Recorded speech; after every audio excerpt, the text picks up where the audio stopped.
নমস্কার। বায়োম্যানিয়া by Sukanta sir. এই YouTube প্ল্যাটফর্মে আমরা বায়োলজি নিয়ে বিভিন্ন দিন আলোচনা করি। আজকে আমরা আলোচনা করব ক্লাস 10 এর যে জীবন বিজ্ঞান রয়েছে, সেই ক্লাস 10 এর জীবন বিজ্ঞানের যে সিলেবাস, অর্থাৎ এখন বর্তমানে যে সিলেবাস পাঠ্যক্রম রয়েছে, এই সিলেবাসটা দেখে আমরা এই জীবন বিজ্ঞানের কোন চ্যাপ্টার গুলো আছে সেগুলো নিয়ে খুব হতাশ চিন্তিত হয়ে পড়ি। যে জীবন বিজ্ঞানের নাম তো শুনতে পাচ্ছি না। একটা অন্য অন্য একটু ভাষা ভাষা লাগছে। কিন্তু সিলেবাসে আছে। তবুও বলে রাখি আমার যে সমস্ত ভাই বোনেরা যারা মাধ্যমিক দিতে যাচ্ছ, তোমাদের সকলকে শুভেচ্ছা রইল। তোমাদের প্রত্যেকের পরীক্ষা খুব ভালো হবে এবং এটা মনে রেখে যাবে, এই জীবন বিজ্ঞানে সব থেকে বেশি করে, সব থেকে কম করে সব থেকে বেশি মার্কস পাওয়া যায়।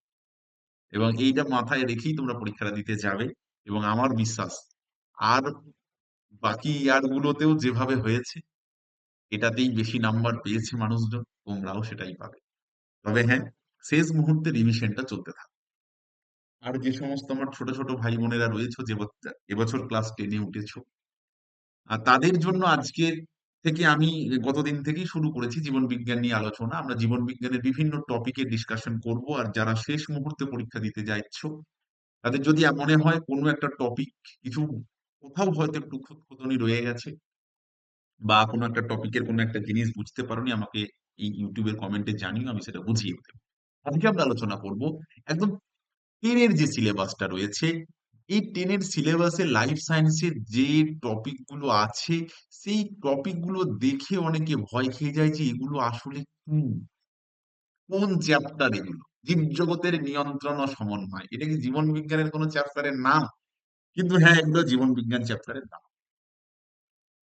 এই যে টপিকটা প্রথমে দেওয়া আছে, জীবজগতের নিয়ন্ত্রণ ও সমন্বয়, এইটার মধ্যে লুকিয়ে রয়েছে বেশ কিছু চ্যাপ্টার। কি কি আছে? এটার মধ্যে আছে চলন, এটার মধ্যে আছে গমন, এটার মধ্যে রয়েছে উদ্ভিদ এবং প্রাণী হরমোন, এটার মধ্যে লুকিয়ে রয়েছে স্নায়ুতন্ত্র।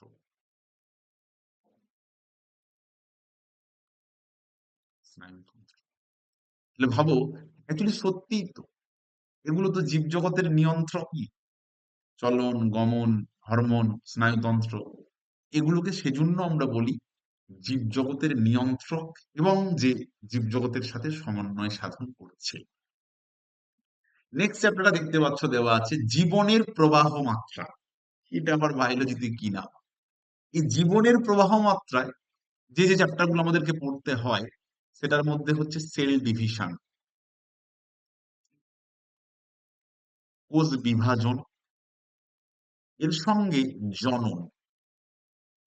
এই জননে প্রাণীর জননও আছে, এবং উদ্ভিদ, বিশেষ করে সপুষ্পক উদ্ভিদের জনন, এর সঙ্গে আছে বৃদ্ধি ও বিকাশ।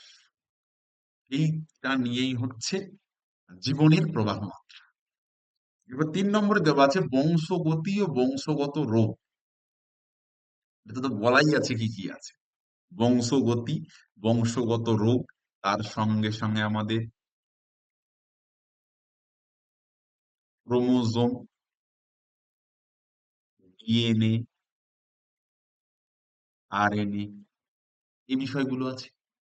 এরপর যে দেখো অভিব্যক্তি, অভিযোজন, এ তো বলে দেওয়াই আছে। এইটা একদম, এইটা আর এর আগেরটা, এই বংশগতি, বংশগত রোগ আর অভিব্যক্তি এবং অভিযোজন, এই দুটো থেকে মোটামুটি আমরা বুঝতে পারছি এগুলো সত্যি জীবন বিজ্ঞানের চ্যাপ্টার।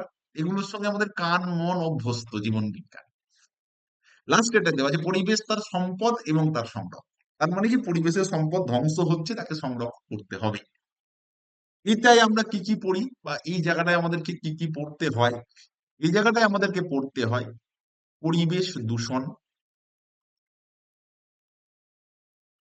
বিভিন্ন রকমের পরিবেশ দূষণ যেগুলো রয়েছে, বিভিন্ন কারণে যে পরিবেশ দূষিত হচ্ছে, পরিবেশ দূষণ। তার সঙ্গে সঙ্গে আর কি পড়তে হয়, জীব বৈচিত্র্য,